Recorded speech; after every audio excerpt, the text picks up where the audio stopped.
This is a unit on calculating chemical formulas. Calculating chemical formulas, determining percentages, finding empirical and molecular formula, and hydrate formulas.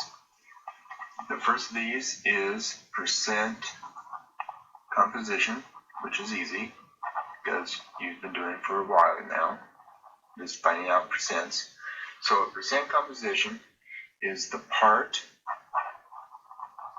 divided by the whole times 100%. You can do this using masses, so many grams of substances, or you can do it from the formula. First one is for percent by mass. You're given that some chemical formula contains 0.50 grams of hydrogen and 4.0 grams of oxygen. Between the two of them, you add them up and you get 4.5 total mass.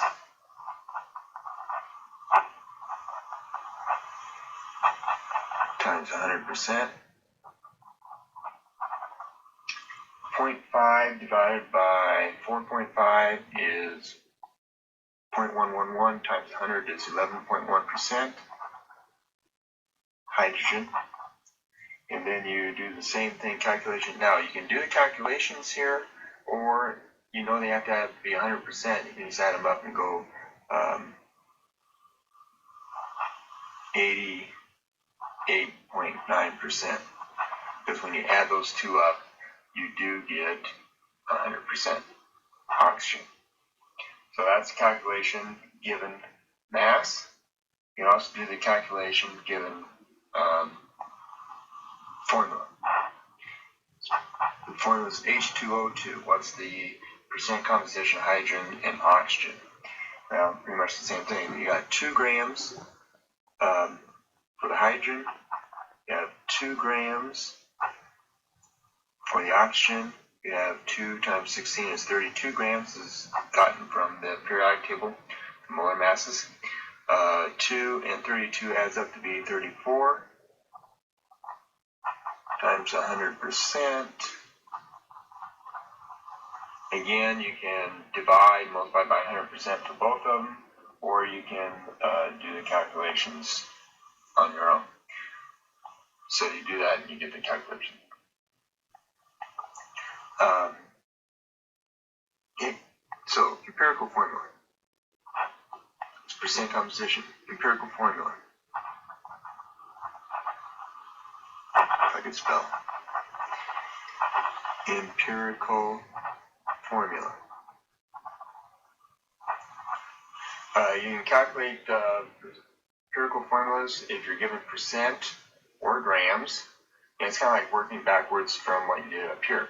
So you can give them percents for the grams, and there's 5 steps. First step is to, if it's a percent, change it to grams. Assume 100 gram sample. So if you have 17%, call that 17 grams. So if it's percents, you just make it, drop the percent sign, make it gram sign. 2, for every substance, you change grams to moles.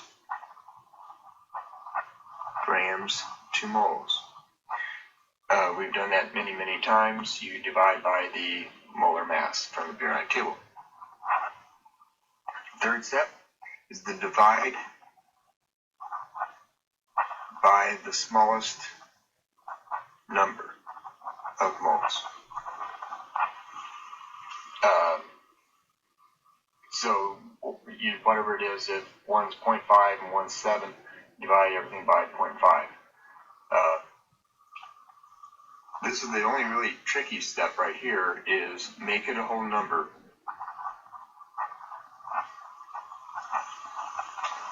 This involves rounding or another trick of multiplying whenever you need it. Then step 5, write a formula.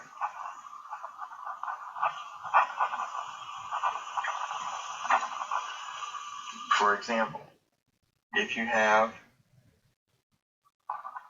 3 grams of carbon, 0.5 grams of hydrogen, and 4 grams of oxygen. They're in grams, so we don't have to do step 1. Multiply by 1 mole over the periodic table number, which is 12, 1 over 1, and 1 over 16. When you do that, you get 0.25 moles, 0.5 moles, 0.25 moles. And you look at this, and 0.25 is smaller. Think money if you have to, make them all the same number of digits. Then you divide by the smallest number, which is 0.25.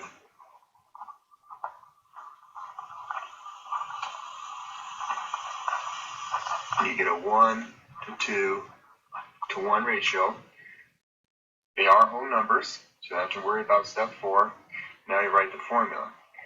There's 1 carbon, there is 2 hydrogens, and there is 1 oxygen. So the empirical formula, simplest small number whole ratio, is CH2O. So that's how you do that. Now, if it was a percent problem, a sample working with that, if you have a sample made up of nitrogen and hydrogen, and 82.4% is nitrogen, find out what the compound is. Now, I didn't tell you what percent hydrogen is, but you can figure that out because it adds that up to be 100%, and it turns out to be 17.6% hydrogen.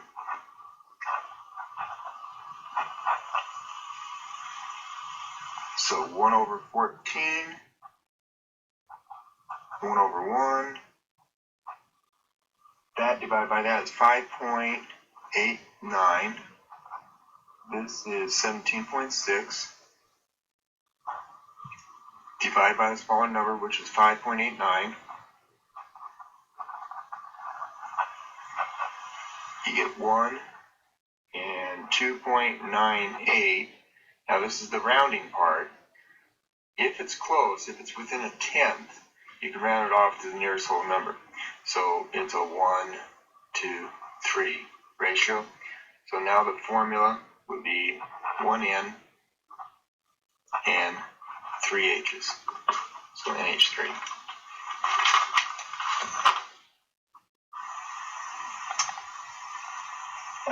If you get to the last step and you get a ratio of, say, a ratio of C, H, and O, you get a ratio of 1 to 2 to 1.5. When you divide by the smallest number of moles, and you get a 1.5. If you get something like a 0.5, what you can do is you multiply everybody by 2 to make it a whole number.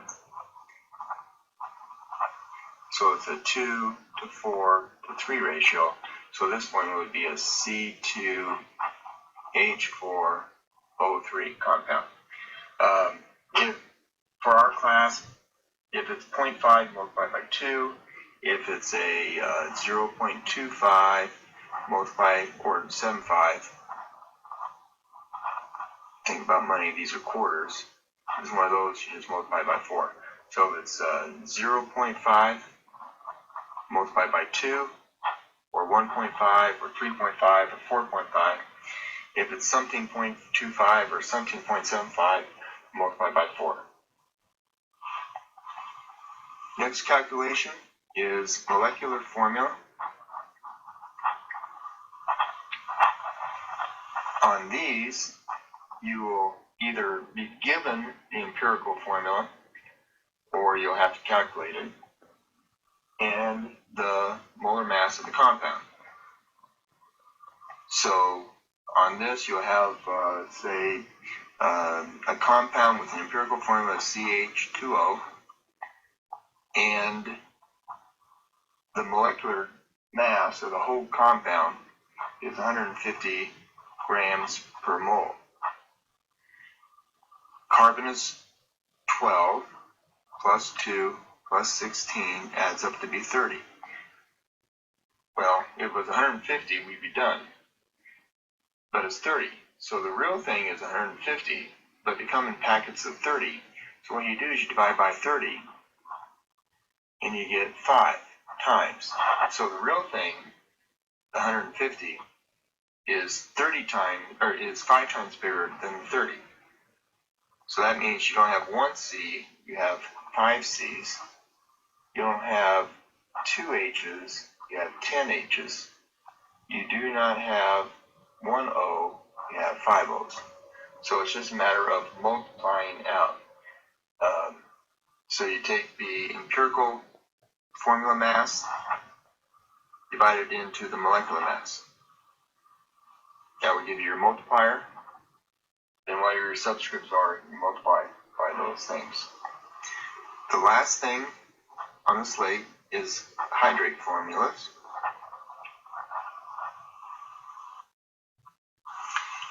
Okay, hydrate formulas.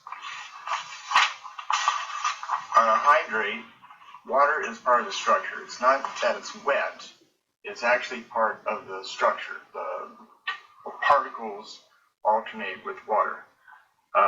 So a hydrate, water is part of the structure.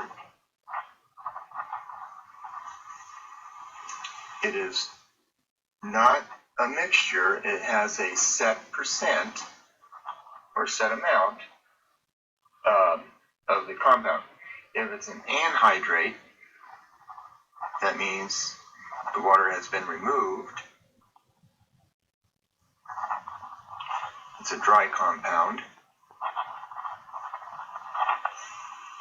The general formula of a hydrate is your chemical compound dot NH2O, something like copper sulfate pentahydrate. So what we're doing when we do these labs, or when we do this problem, is trying to find out what number goes there for that 5. It's the same process. What you're doing is you're going to be given the mass of the dry stuff in water, and you're going to do the same process exactly as the empirical formula, but instead of using individual atoms, you're going to use the compounds. So change the mass of the anhydrate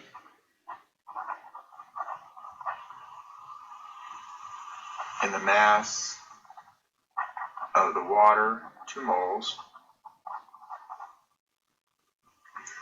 to divide by the smallest number, which almost 99% of the time is going to be the compound, not the water.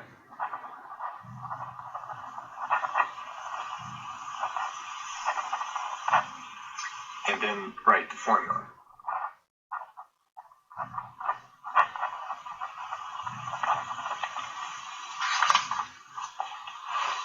Sample problem like this would be you have 31.84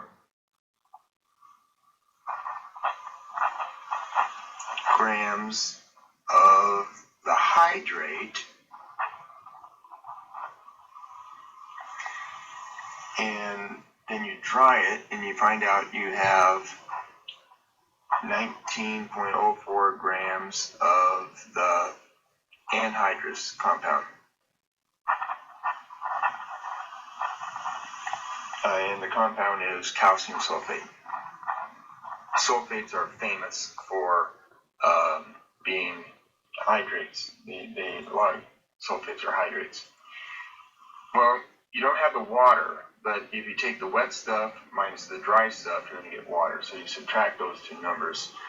And so you're going to have 19.04 grams of calcium sulfate, the dry stuff. And then you're going to have 12.8 grams of water. 1 over 18 for the water, 2 plus 16. And then the calcium sulfate, 40.1 plus 32.1 plus 64 turns out to be 136.2.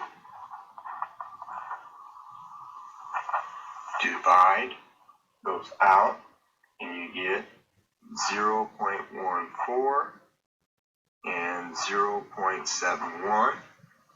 Divide by the smallest number, which is 0.14. 1 and 5.08. Again, you're close. Let's call it 5. So the compound would be .5H2O. That's a coincidence. They don't always have 5. They have some numbers up to 12, and some, so it can be 1, 2, 3, 4, 5, up to about 12 or so. That concludes this lesson on doing calculations with chemical formulas.